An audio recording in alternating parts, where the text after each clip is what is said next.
The Lord be with you. And with your spirit. A reading from the Holy Gospel according to Saint Mark.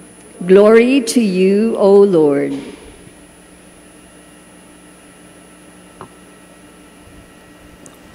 When Jesus had crossed again in the boat to the other side, a large crowd gathered around him, and he stayed close to the sea. One of the synagogue officials named Jairus came forward. Seeing him, he fell at his feet, pleaded earnestly with him, saying, "My daughter is at the point of death. Please come lay your hands on her, that she may get well and live." He went off with him, and a large crowd followed him. There was a woman afflicted with hemorrhage for 12 years. He had suffered greatly at the hands of many doctors and had spent all that she had. Yet she was not helped, but only grow worse. She had heard about Jesus and came up behind him in the crowd and touched his cloak. She said, If I but touch his clothes, I shall be cured." Immediately her flow of blood dried up. She felt in her body that she was healed of her affliction. Jesus, aware at once that power had gone out from him, turned around in the crowd and asked, "Who has touched my clothes?" But his disciples said to him, "You see how the crowd is pressing upon you, and yet you ask, 'Who touched me?'" And he looked around to see who had done it. The woman, realizing what had happened to her, approached in fear and trembling. She fell down before Jesus and told him the whole truth. She said to her, "Daughter, your faith has saved you. Go in peace and be cured of your affliction." While he was still speaking, people from the synagogue official's house arrived and said, "Your daughter has died. Why trouble the teacher any longer?" Disregarding the message that was reported, Jesus said to the synagogue officials, "Do not be afraid. Just have faith." He did not allow anyone to accompany him inside except Peter, James, and John, the brother of James. When they arrived at the house of the synagogue official, he caught sight of a commotion, people weeping and wailing loudly. So he went in and said to them, "Why this commotion and weeping? The child is not dead, but asleep." And they ridiculed him. Then he put them all out. He took along the child's father and mother and those who were with him, and entered the room where the child was. He took the child by the hand and said to her, "Talitha koum," which means, "Little girl, I say to you, arise." The girl, a child of 12, arose immediately and walked around. At that they were utterly astounded. He gave strict orders that no one should know this, and said that she should be given something to eat.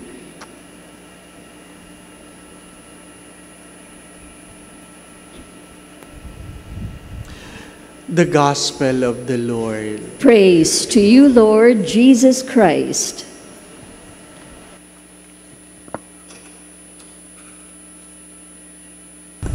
I was told I have to speak here because we have problems with the camera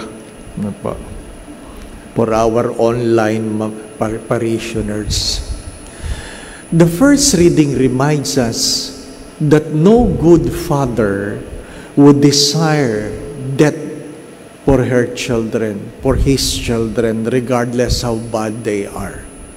Second, the death of any of his children will never bring good news to a good father. You have to remember that. One time in our television, a mother said, "I'm sorry, I confess that I would lie for my children.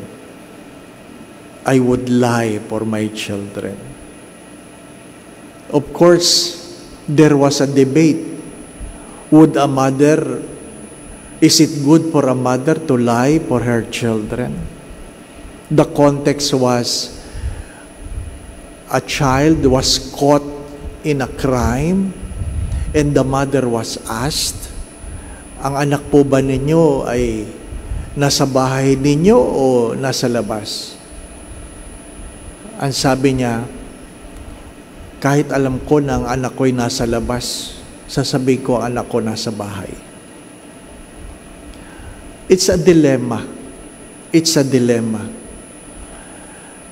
What is in the gospel in connection to the first reading?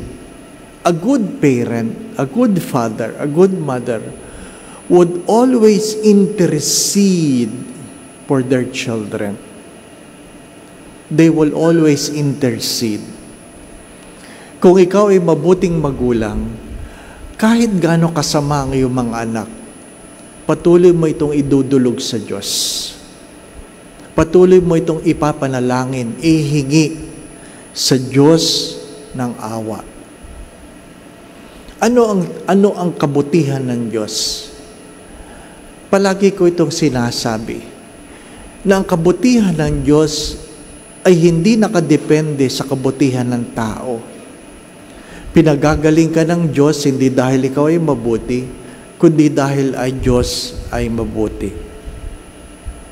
My dear friends, my brothers and sisters, sabi nga ng debate ng marami, bakit pinahintulutan ng Santo Papa, ng simbahan, na i-bless ang same-sex marriage?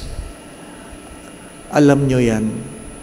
Hindi ko alam kung pinagninilayan nyo, tama ba ang pagkaintindi ninyo, o nakiuso lang kayo sa chismis. Para sa simpleng sagot, may dalawang uri ng panalangin. Two types of blessing. The first blessing is to sanctify, pabanalin. The second blessing is to ask God's mercy and compassion. Understand that. Ano ibig sabihin ng mercy and compassion? Pag ang isang kriminal nasa death row, ang pari ay palaging nandun, pinagdadasal o ipagdadasal ang kriminal. Alam nyo yan. Nagmimisa ang pari sa kulungan. Alam nyo yan. Isa yan sa postulado ng simbahan, to visit those who are in prison. Ngayon, pag ginagawa ba ng pari yun, sinasabi ba ng simbahan that we agreed with the crime that the person committed? No. The church never agreed in any crime a person has committed. He come to the person to pray for mercy and compassion. Naway merong pagbabagong loob, naway merong pagtalikod sa kasalanan, naway merong pagbabalik ng kalooban sa Diyos. Mahirap yung masyado tayong judgmental. Mahirap yung masyado tayong mapaghusga. Huwag niyong kakalimutan ang panukatan na ibinibigay natin sa ating kapwa ay siya ring panukatan na gagamitin sa atin ng Diyos. Never forget that the measure we give on our neighbors is the same measure God will use on us. The lack of mercy, the lack of compassion is the very thing we will experience if we fail to give it to our brothers and sisters. My dear friends, my brothers and sisters, is there anything good that will bring to those who judge their neighbors? Is there anything good for being self-righteous? Ask yourself.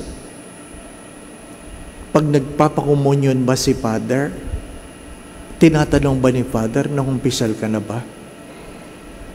Pag nagpapakomunyon ba ang lay minister, tinatanong ba, tinalikuran mo na ba yung kabit mo? The church never asks those questions. Why? Because we have a God of compassion. Do God agrees the sin? No. Remember this in the scripture.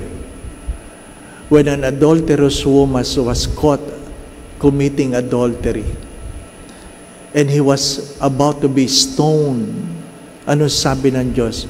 Kung sino yung walang kasalanan, siyang unang bumato. At walang bumato. Walang bumato. At tinanong ng Diyos ang babae, sinong babato? Wala po. Ano sagot ng Diyos? Go home, but sin no more.